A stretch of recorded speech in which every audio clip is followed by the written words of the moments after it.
Se o Ministério da Defesa da Alemanha ganhasse consciência e ficasse diante de um espelho de parque de diversões, daqueles que distorcem a aparência. O espelho mostraria o Ministério da Defesa sendo meticuloso no planejamento e pesquisa ao investir grandes quantias em suas forças armadas. Isso, porém, só é verdade no mundo do espelho. O Eurorock, hoje quase esquecido, foi um grande problema na Alemanha, pois o projeto já nasceu condenado e, mesmo assim, consumiu grande parte do orçamento de defesa sem nenhum resultado. Esse vante de vigilância não contribuiu em nada para a segurança nacional da Alemanha, e agora é apenas uma peça de museu. Mesmo assim, o Eurorock é baseado no Global Hawk, renomado vante de vigilância já usado mundialmente por centenas de milhares de horas. Reconhecido por sua autonomia revolucionária na época e capacidade de coleta de inteligência, que foram consideradas tão importantes que os Estados Unidos cortaram o financiamento de outras plataformas apenas para direcionar mais dinheiro ao programa Global Hawk. Então, como a Alemanha conseguiu pegar algo tão grandioso e transformar em uma das peças de museu mais caras de todos os tempos? Para responder, vamos voltar ao início, certo? Design e propósito do Global Hawk. Nos anos 1990, a Força Aérea dos Estados Unidos reconheceu que a função STAR, inteligência, vigilância, aquisição de alvos e reconhecimento, poderia ser feita remotamente. Vários exércitos no mundo já haviam experimentado essa ideia antes. A Força Aérea dos Estados Unidos, por exemplo, desenvolveu o SD-2 Overseer Recon Drones no final dos anos 1950, mas ele nunca foi utilizado em serviço. E a União Soviética desenvolveu o Yakovlev Pichela, que, em um nível básico, é muito semelhante aos drones modernos. O programa Global Hawk visava criar uma plataforma AI-STAR remotamente pilotada, capaz de voar alto, permanecer por longos períodos e ser indetectável, permitindo operar em espaços aéreos fortemente defendidos. O Dark Star, da Lockheed Martin, perdeu para o Global Hawk, que venceu devido ao alcance e autonomia superiores proporcionados por seu design eficiente. O Global Hawk é, no momento da gravação, o maior vante à disposição da Força Aérea dos Estados Unidos, e suas asas são absolutamente enormes, o que é uma característica de design muito importante em um vante de longa autonomia. O Global Hawk moderno, o RQ-4B, tem asas que medem 130 pés ou 39,9 metros, e seu corpo principal é quase 3 vezes menor, com 47 pés e 7 polegadas ou 14 metros e meio. Os modelos mais antigos do Global Hawk, o RQ-4A, eram um pouco mais curtos, com 44 pés ou 13,4 metros e uma envergadura de 116 pés ou 35 metros e meio. Isso mostra que o Global Hawk, em qualquer variante, possui razão de aspecto das asas de cerca de 25, igual à de planadores militares e aviões feitos para maximizar o tempo de voo sem motor. Uma razão de aspecto das asas muito alta impacta positivamente a relação de sustentação e arrasto e, por consequência, torna a aeronave o mais econômica possível em relação ao consumo de combustível. O Global Hawk possui razão de aspecto das asas de cerca de 25 e relação sustentação-arrasto entre 33 e 34, enquanto o F-22 tem razão de aspecto de 2,1 e relação sustentação-arrasto de 8,4 em velocidades subsônicas.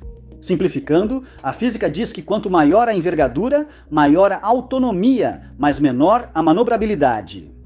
O contrário também ocorre, por isso caças têm asas bem mais curtas que o corpo do avião. Eles não precisam voar por mais de 30 horas seguidas, mas devem executar manobras realmente insanas. Por isso, o F-22 evita mísseis inimigos com facilidade se for detectado, enquanto o Global Hawk é mais fácil de ser abatido. As asas também são bastante leves, já que são construídas inteiramente de compósitos de fibra de carbono com epóxi, mas são fortes o suficiente para carregar cerca de 4 toneladas, ou 8.800 libras de combustível armazenadas dentro delas. Outra forma de aumentar a eficiência do Global Hawk foi adotar uma cauda em V. Caudas em V são relativamente raras no mundo das aeronaves, sendo o exemplo mais famoso, é claro, o lendário Lockheed F-117 Nighthawk. O motivo de não serem populares é que caudas em V têm pouco uso prático atualmente, com as em T sendo o padrão. A cauda em V do Global Hawk mostrou-se a escolha certa. Ela tem ângulo de 50 graus e envergadura de 3,5 metros, pouco menos de 11,5 pés. O design foi escolhido porque duas superfícies de cauda pesam menos que as três de uma cauda em T, e uma única cauda exigiria um escapamento mais pesado. Apesar de a cauda vertical ser boa para o controle direcional por causa do seu volume, o principal objetivo era manter o Global Hawk no ar o máximo de tempo. Além do seu baixo peso, uma cauda em V produz menos arrasto induzido e parasita do que uma cauda em T, e também era do interesse do Global Hawk gerar o mínimo de arrasto possível para novamente permanecer no ar o máximo de tempo possível. A escolha da cauda em V foi boa porque evitou o estabilizador vertical na saída de exaustão do motor. Isso reduziria o empuxo ao interromper o fluxo e poderia danificar a estrutura da aeronave com o tempo. Por fim, como as caudas em V reduzem o número de ângulos retos em uma aeronave, elas também são melhores para a furtividade. O motor que impulsiona o Global Hawk para frente é um turbofan Rolls-Royce F-137 RR100, que foi originalmente projetado para aviões comerciais, mas também encontrou uso no Global Hawk, por causa de sua relação empuxo-peso entre 4 e 5, sendo o número exato um segredo. Na época da criação do Global Hawk, era um dos motores mais eficientes em altitudes superiores a 60 mil pés. O motor pesa entre 600 e 1.700 libras, ou aproximadamente 730 a 760 quilos, e pode gerar 7.600 libras de empuxo. Isso pode não parecer tão impressionante, já que caças podem produzir pelo menos 2 a 3 vezes mais do que isso, mas os motores de caça também pesam o dobro, e isso é algo que você quer evitar se estiver buscando autonomia. Além disso, nunca foi função do Global Hawk ultrapassar a barreira do som.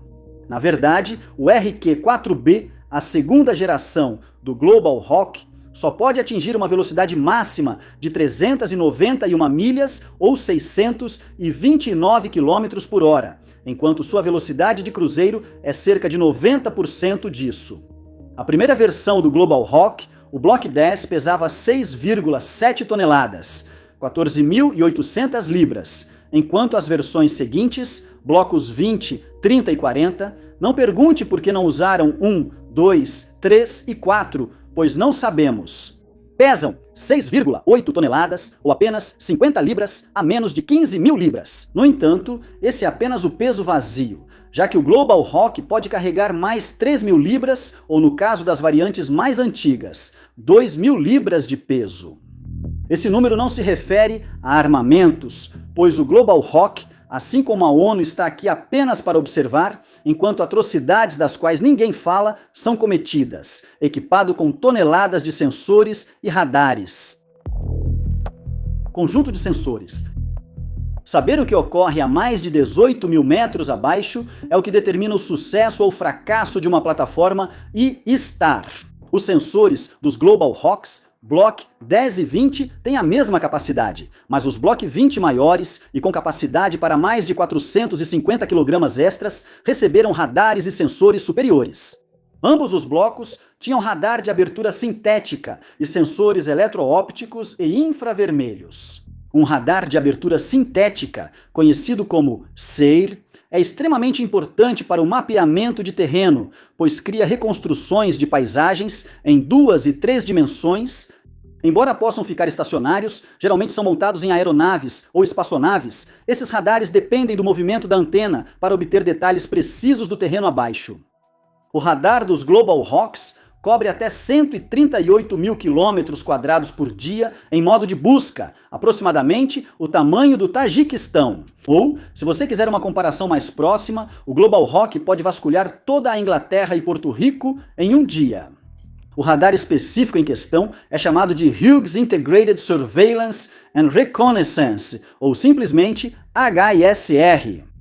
Uma versão anterior e menos avançada desse radar foi usada no antigo avião espião U-2, Você lembra daquele envolvido em vários incidentes, inclusive detectado e abatido sobre a URSS em 1960, levando à captura do piloto, condenado a 3 anos de prisão e 7 em um gulag? Um efeito dominó político global e um filme de Tom Hanks de 2015 com precisão histórica duvidosa. Aquele avião tinha um ótimo SAR a bordo que foi atualizado para os padrões modernos. Assim conseguimos o HISR. A segunda função do radar é o modo indicador de alvos móveis, que permite vasculhar até 15.000 km² por minuto ou 3 Trinidad e Tobagos por minuto, se continuarmos usando países como unidades de medida. O modo MTI fornece aos operadores a posição e a velocidade do alvo em tempo real. O sistema eletroóptico infravermelho da Raytheon une câmera óptica e sensor IR, podendo qualquer um dos dois ser usado com o SAR. A câmera óptica era na verdade uma câmera Kodak comercial, com resolução de 1024 por 1024. E a câmera infravermelha era um detector de antimoneto com 640 por 480 pixels.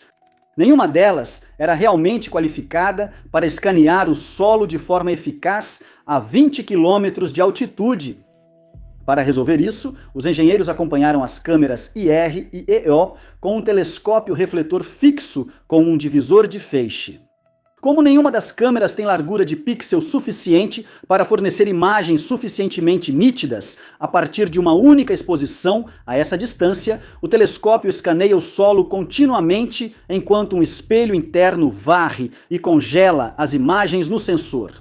A imagem que os operadores recebem, mostrando onde um comboio em movimento ou um grupo de pessoas está à noite, é formada por esses dois dispositivos de captura separados.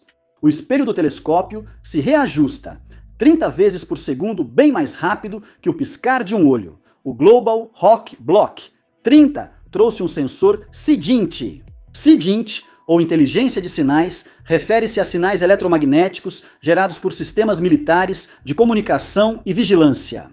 O sensor de inteligência de sinais nos novos Global Hawks visa identificar estruturas de vigilância e comunicação inimigas, o que deve informar ao comando aliado sobre o tamanho e a estrutura da unidade inimiga.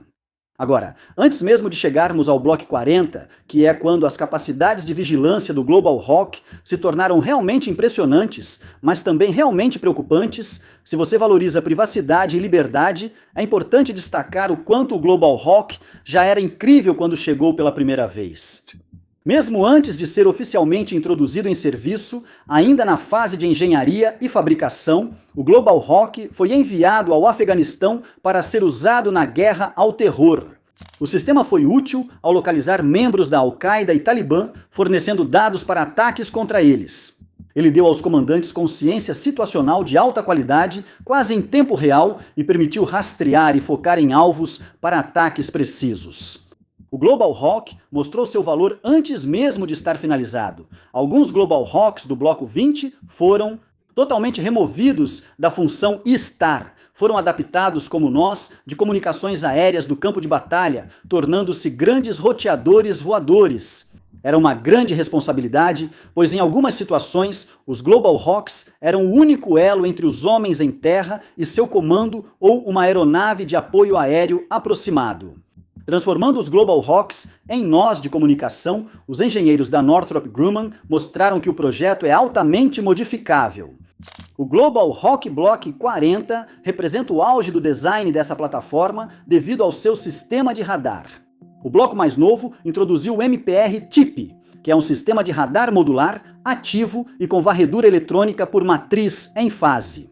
Diferente das matrizes passivas com varredura eletrônica, que são radares antigos, os sistemas de radar com matriz ativa de varredura eletrônica, conhecidos simplesmente como ASAR, podem direcionar ondas de rádio sem realmente mover suas antenas.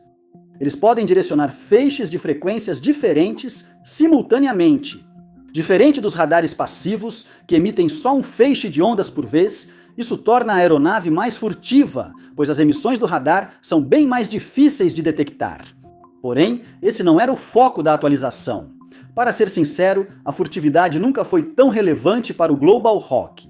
Pode ter sido intencional ou feito às pressas para apoiar a guerra ao terror, acreditando que Talibã e Al-Qaeda não tinham recursos para ameaçar o rock. Independentemente do motivo, o resultado é uma grande seção transversal de radar, especialmente em comparação a avantes furtivos, permitindo que o Irã detectasse e derrubasse um Global Hawk em 2019. O novo radar visava melhorar a resolução e rastrear alvos terrestres ao mesmo tempo em que capturava imagens estáticas do terreno, algo impossível nos modelos anteriores. O Global Hawk ficou famoso nos anos 2000. Ele foi a primeira aeronave a cruzar o Pacífico sem piloto e ainda bateu o recorde de maior distância para um Vante, com mais de 13 mil quilômetros. Em 2010, ele já havia participado de mais de 1.500 missões e em 2013 acumulava mais de 100 mil horas de voo, sendo 3/4 desse tempo sobre zonas de combate. Ele auxiliou as equipes de busca e resgate após o terremoto devastador no Japão em 2011 e certa vez ficou em voo por impressionantes 32 horas e meia. Era, se fosse julgado apenas pelo seu incrível histórico, um drones e star fantástico. No entanto, é claro que há mais em uma aeronave do que apenas seu desempenho. O dinheiro, como costuma ocorrer, dificultou que o Global Hawk se consolidasse como a aeronave lendária. Como os novos blocos saíam das fábricas mais rápido que os Hawks perdiam utilidade, os custos unitários ficaram cerca de 25% acima do previsto em 2006. Isso ocorreu porque o Bloco 10 tinha tanto espaço para melhorias que os engenheiros não puderam ignorar, além de corrigirem deficiências nas variantes seguintes. Todos os Global Hawks do Bloco 10 foram aposentados até 2011 por um motivo. Isso levou à reestruturação do programa e à revisão do valor do investimento no Global Hawk, que, além de demandar atualizações frequentes, tinha problemas de confiabilidade. Apesar de raros, problemas aleatórios causaram a perda definitiva de pelo menos 5 Global Hawks na história da aeronave. No relatório sobre a plataforma, o ex-diretor de testes operacionais do Departamento de Defesa, James Michael Gilmore, apontou alguns problemas. Ele disse que o Global Hawk pode realizar 3 missões semanais com peças suficientes, mas isso é raro. Na prática, operando continuamente, os Global Hawks ficam em média menos da metade dos 55% exigidos de tempo efetivo em estação, ou seja, estão mais ausentes do que disponíveis. Além disso, o relatório aponta que é uma questão logística, não da plataforma, já que o Global Hawk ficou preso em um ciclo vicioso. Uma falha crítica antes da decolagem deixaria um Hawk em solo até ser reparado, reduzindo a confiabilidade de decolagem e aumentando a demanda por peças sobressalentes críticas para a missão.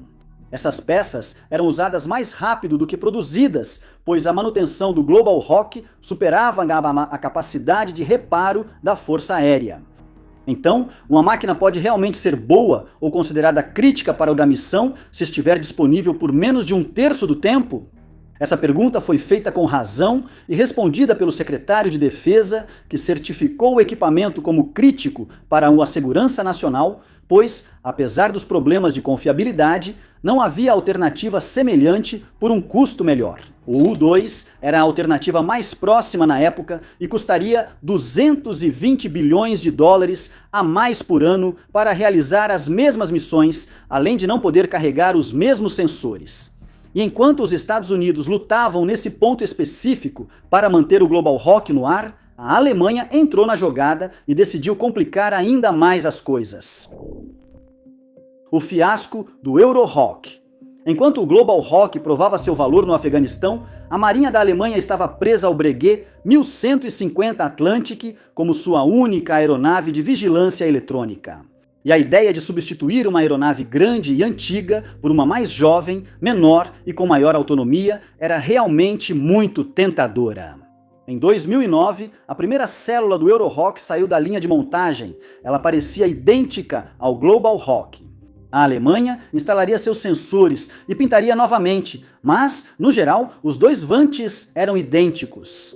Em 2011, enquanto os Estados Unidos avaliavam descartar a plataforma, o primeiro Eurohawk chegou à Alemanha para receber sensores de inteligência de sinais e iniciar testes antes de operar na Marinha.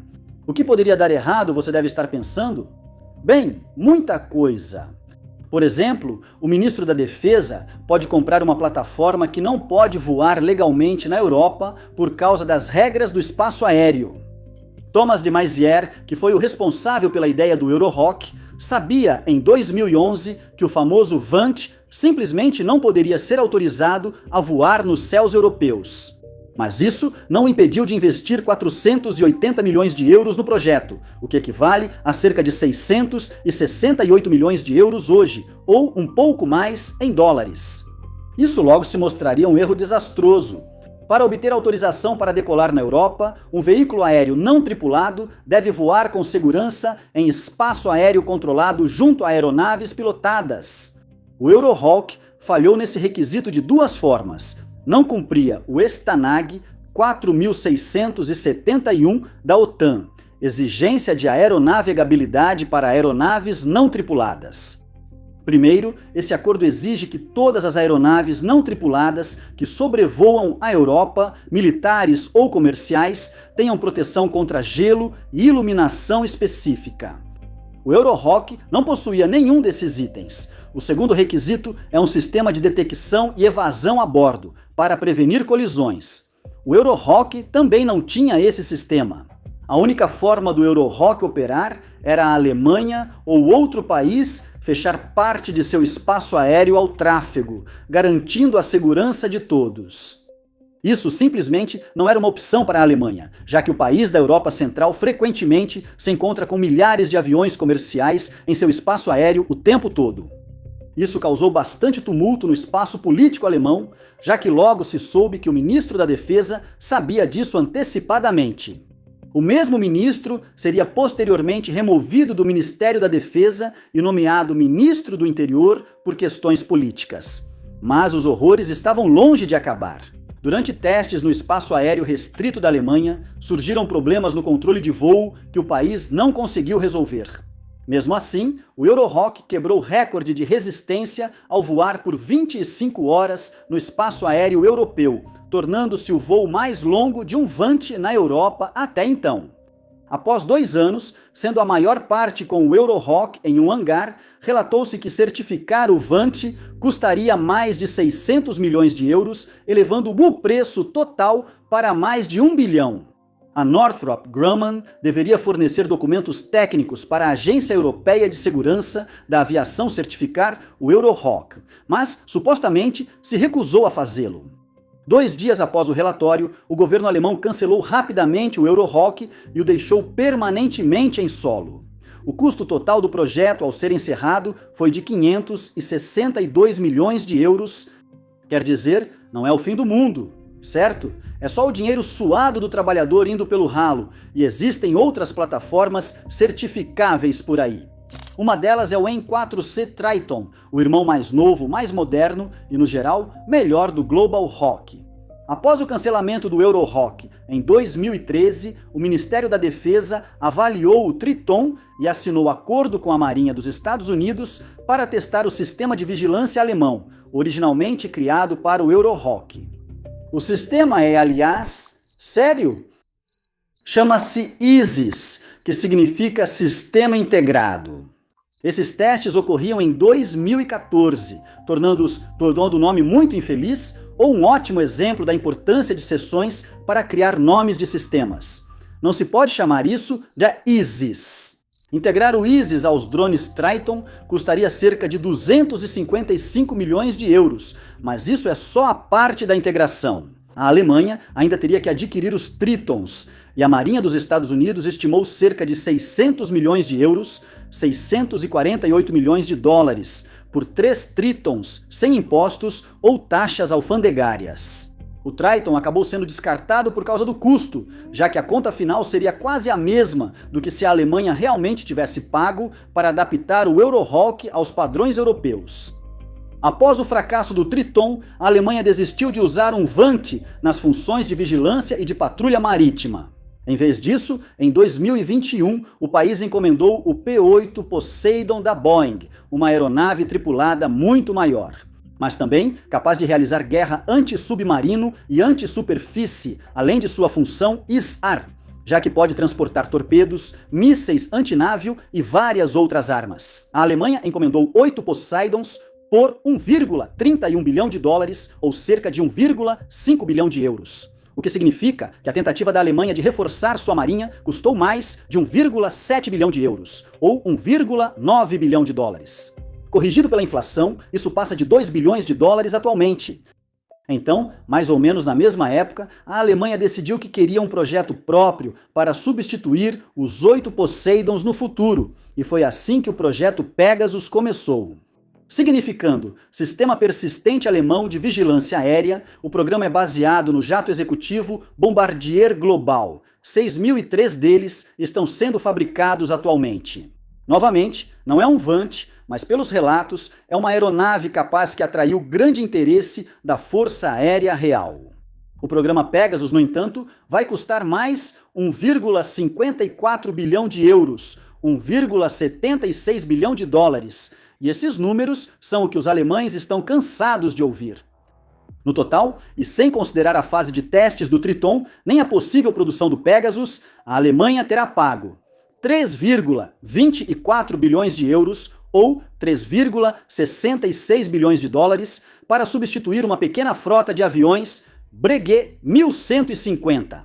Atlantic, cerca de 17% desse valor foi desperdiçado no Eurohawk, o Vant que mal chegou a voar, e agora é uma peça permanente no Museu de História Militar da Bundeswehr. 40% desse valor total foi gasto nos Poseidon, uma solução duradoura, mas não permanente nem nacional, e o restante foi investido no Pegasus, que finalmente deve dar à Marinha da Alemanha o que ela busca desde que George W. Bush era presidente. Talvez o pior dessa história seja que ela foi totalmente desnecessária. A OTAN já opera Global Hawks na Itália há anos, e o mesmo problema aconteceu. A Itália não pôde certificá-lo como aeronavegável devido à falta de proteção contra gelo, luzes específicas e principalmente pela ausência de sistema de detectar e evitar a bordo. Então, o que a Itália fez? Bem, emitiu uma certificação militar e simplesmente decidiu voar o drone apenas em espaço aéreo regulamentado. E quando precisa atravessar a Europa, outros países criam um corredor para ele. Durante a iniciativa europeia de reafirmação, o Global Hawk voou da Sicília aos países bálticos 3 vezes. Nenhum incidente ou acidente ocorreu porque o Vant usou um corredor seguro. O partido alemão Die Linke, por meio de Andrei Hunko, responsável pela política europeia, criticou dizendo que o Global Hawk estacionado na Itália acabaria caindo. Mas, até o momento desta redação, o único Global Hawk que já caiu na Europa foi o que pertencia à Força Aérea dos Estados Unidos. Ele caiu na costa da Espanha em 2018, e o motivo foi um vazamento de óleo. Definitivamente, ele não colidiu com outra aeronave. A Alemanha insistiu em uma funcionalidade que custaria uma fortuna para ser implementada, simplesmente porque não queria limitar seu espaço aéreo de tempos em tempos. E quando o programa finalmente foi encerrado, levou consigo aproximadamente 16% dos gastos anuais de defesa da Alemanha. Alguns Estados-membros da OTAN pagaram 1,2 bilhão de euros por 5 Global Hawks usados para voar sobre a Europa quando desejam. E para colocar o último prego no caixão em forma de Eurohawk, a Alemanha é um dos países que participa e financia esse projeto da OTAN. Obrigado por assistir.